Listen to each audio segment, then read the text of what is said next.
Look, it's a Smith & Wesson. Smith & Wesson is a really reliable manufacturer of guns. They've been around for a long time. They make great revolvers, and they make some decent semi-auto pistols, or autoloaders if you're really old and fuddy. But this one is one that I actually hadn't owned before. I got this one from a buddy of mine over at Bears Trading Post. Brandon over there, good people. They always hook me up. They'll hook you up too. And it's one that I never did a review on, and I figured it was time to do it. Inside the box here, I have a Smith & Wesson M&P Gen 1 chambered in 45 auto. I have a light on here that I'm testing out because a company sent me them, and I told them I'd give them their fair shake. So I said I would, and I am. Also, I will be doing a longer review on these lights very soon. But those are not what we're talking about today. I just mounted it on there because it looks cool. This is a big chunkster 45 ACP striker-fired polymer gun. And this has one benefit that the most Gen 1s don't, and that is no mag disconnect. Yes, he gets it out of the way right off the top of the bat. The Gen 1 M&Ps have magazine disconnects. This particular one, being an LEO or a law enforcement version, is capable of firing without the magazine. As you can see, it says right on the slide, capable of firing with the magazine removed. Smith & Wesson made sure to put that on their guns when they can take the magazine out, because obviously somebody in the past must have fired a gun when the magazine was out because they thought it was safe. Magazine disconnects are the work of the devil. It's actually in there to supposedly make the gun safer. If it's out of battery or the magazine isn't in it, it won't go off, so you'll know if your mag dropped. Also, and this is the hilarious one, and somebody in the comments, no, it's also if somebody takes your gun, you just, if somebody takes your gun, you just hit the mag release and then they can't shoot you.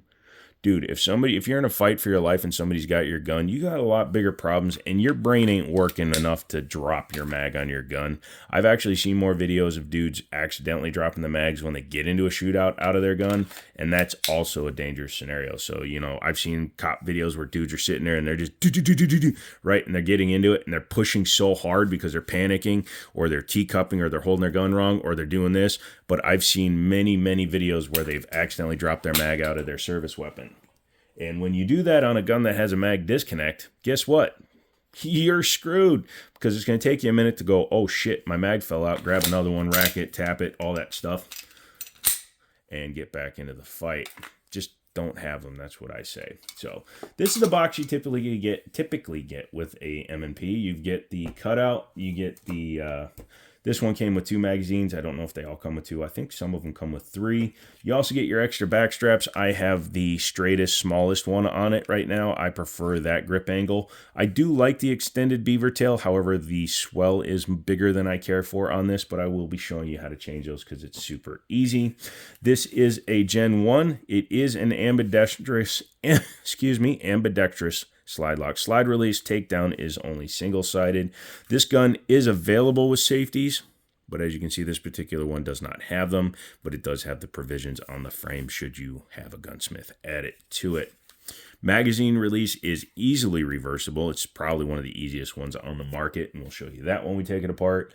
It has front and rear slide serrations, which does help if you are going to check from the front. You can always just grab, do the lobster. It does have a loaded chamber port, so you can see the back of a round if it's in there, unless you're using cheap ammo or the gun is dirty. A lot of times you can't see down in there, so keep that in mind. Has the scallops back here. Newer Smith & Wessons, they flare this out just a touch, which makes it easier to grab. This one, you just have to use the scallops. This scallop design really does grab your fingers well, so it makes it very easy to press check it. This one does not have night sights on it. It just has a standard 3-dot sight arrangement, but that's fine. Totally cool with that. I will probably wind up blacking out the rears. I prefer a single vis dot in the front. I'm more of a point shooter. I practice 3, 5, 7, 10 yards, and in most situations you can do it better just point shooting. Oh, I gotta try to find the sight. Oh man, I'm dead. So anyways, the grip angle in the front, I like it. It's got a little bit of an undercut from the trigger guard. You can see it's got a rounded trigger guard on this one. This light is mounted at the frontmost. It's a 3-slot pick rail, and Yeah, it's very easy to hit for me. I'm a little bit larger dude, so my fingies is long enough that that is perfect positioning. Stays under the barrel. It can help a little bit with carbon buildup. Just saying. Trigger. It's the articulated mess that nobody likes. I don't really care. It's fine, but I do intend to put an apex trigger in here should I keep the gun. It's also the slightly longer gun. This is the standard full-size gun, so that is a 4.7-inch barrel.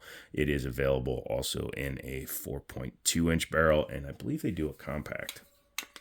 Magazines are metal, 10 rounds, drop free.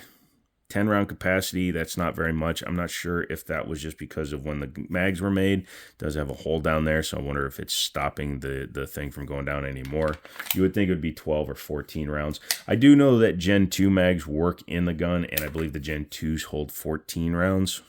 Might only be 12, but it still holds more than these. I might get some of those. Even if it has the extended base pad, I don't mind. Being a full-size gun, plenty of room to grab it. Very, very nice there. This has a bit of a beaver tail built into it. The Gen 2s lose that, so you can get up nice and high on the gun. Really good for grips and making sure that you have control of your firearm. I have a problem normally where when I'm shooting a gun that's a striker fired, I tend to hit that slide lock slide release. It's not a problem on this gun because it's so far forward and it's canted forward. I don't actually have that problem. With my 320, I actually have the opposite problem where I'll actually keep it from locking open, or sometimes my thumb will slide underneath and I'll lock it open. But as long as you have a good two-handed grip and you ride on your other hand, you should be good to go. Not bad. Not bad at all. External extractor on there. This one is the older Gen 1, so the serial number's there. Newer ones, they put a metal insert up here and the serial number is down there. Texturing, it's actually pretty smooth, which is not always the greatest thing. I would say if you had slick hands, you might have a problem retaining the firearm. Not a big deal. You can always put grip tape or have them stippled. Greg down at Liberty Arm does custom stippling. He can't really do much with these back straps because they are a softer rubber. Let's go ahead and clear the firearm. And I guess we'll start by showing how easy it is to change out these back straps. So the bottom of the grip panel here, you just take it out and drop it on the floor because that's what we do here at the Jimmini show. We drop things on camera. But anyways, this comes out. Don't lose that. That is important. And then you just grab your grip and pull from the bottom and drop it on the floor again. And then you'll see you could have a really hard time shooting it by just running without it. But why would you do that? You can grab one of your other ones. You'll see there's a ledge inside of there. You can see that right there. So when you're adding this to the gun, you go ahead and insert the end up, push in. There you can see it's on there. Actually, I kind of like how that feels. It makes the gun a little bit bigger. You're going to reinsert the piece in the bottom and then turn it until it'll lock on its own, and then you are good to go. Yeah, it puts a big swell on it, though. I'm probably going to go back to the other one before I put the gun away. Let's go ahead and take it apart. In order to do that, let's go ahead and safety check it. Make sure there's nothing in there. Yep, that is right. Take 2 extra seconds. Make sure your gosh dang gun is empty. Why? Shut up. Just do it.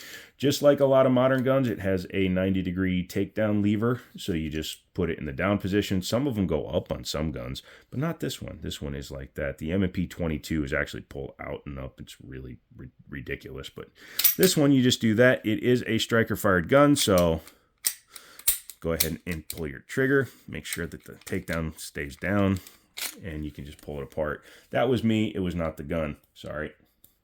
Go ahead and grab your recoil spring and guide rod. It is captive on this particular one. Can't guarantee on yours, but this particular one it is. Take your barrel out. I like me a long barrel. Super deep grooves and rifle lands on there. You can see them right there, the shadow. Holy cow, that's going to grab around and spin it. Has a firing pin safety there. Other than that, it's not too complicated internally. Yeah, pretty simple, pretty easy. And it is an all stainless gun, so there you go. The dots mean something. I can't remember. I believe it's manufacturer or something or other. It helps them identify when it was built. Pardon me. It's 4 o'clock in the morning when I'm filming this. Give me a little bit of credit here. I like that it's dovetailed sights, so I could easily change out that front one. I don't care about changing out the back one as much. You just have to make sure the height is the same. Otherwise, just change the whole set out. Yeah, fit and finish is pretty good. Let's take a look at the frame.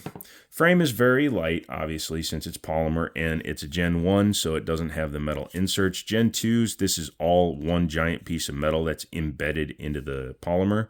On the Gen 1s, it's lighter because it doesn't have that locking block right there. There's your trigger bar, which comes back to your firing pin safety. Once that engages that, then it allows the striker to go home and fire the gun.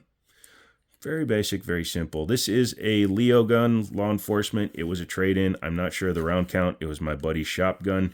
He told me about it, and he said, hey, man, we'll give you a deal.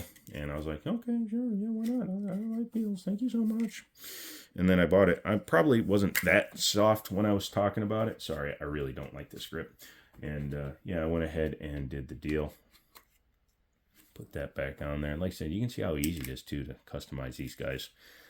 Really simple, really easy. But yeah, there you go. Let's go ahead and reassemble it. Take your barrel, take your slide, flip it upside down, stick her in there. Gotta love that short action tilting recoil system. Make sure that the small end matches with the hole, because that has to stick out when the gun cycles. Put it in there. Go ahead and run that in.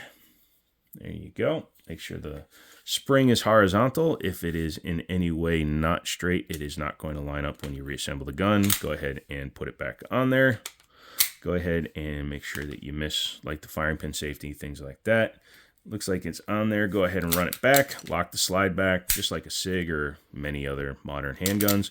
Do that, and you can, thankfully, without a magazine disconnect, make sure the gun still cycles. So that is the Smith & Wesson M&P Military and Police 45 ACP full size. And I really like the way that looks in that case. It fits really well. I was originally thinking about selling the gun. We're not selling this bad boy. This is staying in the collection. Like I said, I've had it waiting to be filmed for a while, and I finally got around to it. I also have reached an agreement with the company that sends me my gun lockers, and we have a pretty good video coming. Actually, I finally opened the one they just sent me because we kind of made our arrangements. If you like this kind of video, make sure you come back for more. Look at the other videos on the channel. Become a member, because then you get early access to all these videos. I did 3 or 4 videos tonight, and they're all going up on the channel. If you're a member, $2 a month. Don't join any higher than that. $2 a month. It allows you to have early access to all my videos and the shorts, and it gives you a nice little badge and different color for your name when you join me on live streams. Live streams are Mondays, Wednesdays, and Fridays starting at 7 p.m. Eastern. Goes about 6 hours. We have some fun. We just kind of see what happens, and we have a grandiose time. I hope to see you there. Make sure you like the video, subscribe, become a member, help the channel grow. 2024 is going to be the year we start doing some fun stuff on the channel. Come back for another one, and as always, I'll talk to you later.